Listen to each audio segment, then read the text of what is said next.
Hello everybody, thank you for tuning in to the weekly report. President Trump has often said that his foreign policy objective was to keep his enemies guessing.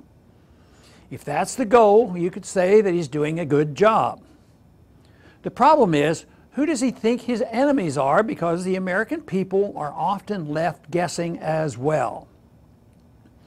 U.S. policy toward North Korea last week is a good example of how the Trump administration is wittingly or unwittingly sowing confusion among friend and foe alike.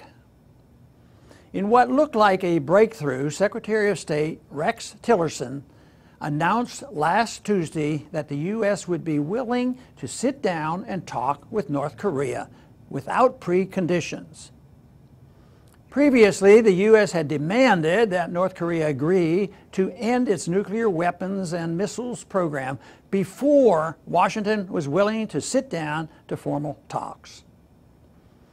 The State Department's shift toward actual diplomacy with North Korea was quickly squashed, however, when the White House announced that its position on North Korea had not changed. It seemed that the State Department and White House were each pursuing different foreign policies on the Korea issue. The White House even appeared to belittle Tillerson's attempt at diplomacy, releasing a statement on Wednesday that talks with North Korea would be pointless. No wonder speculation persists that Tillerson is on his way out as Secretary of State.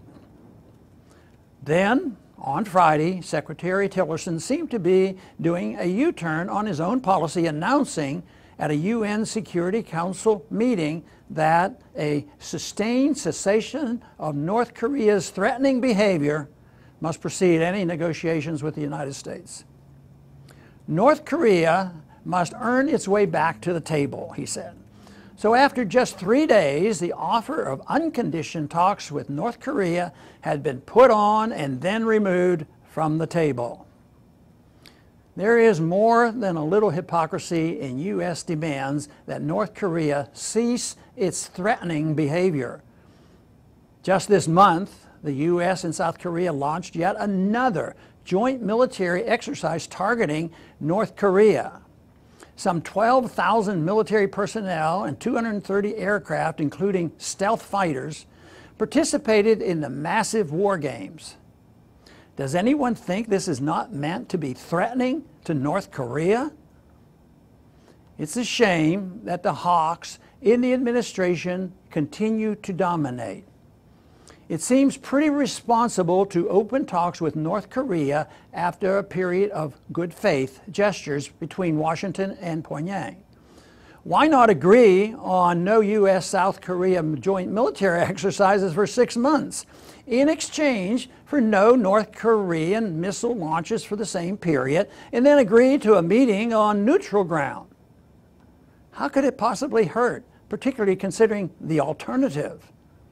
The hawks continued to talk up a U.S. strike against North Korea.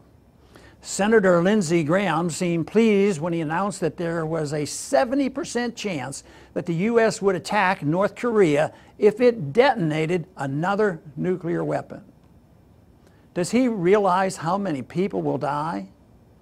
Does he care?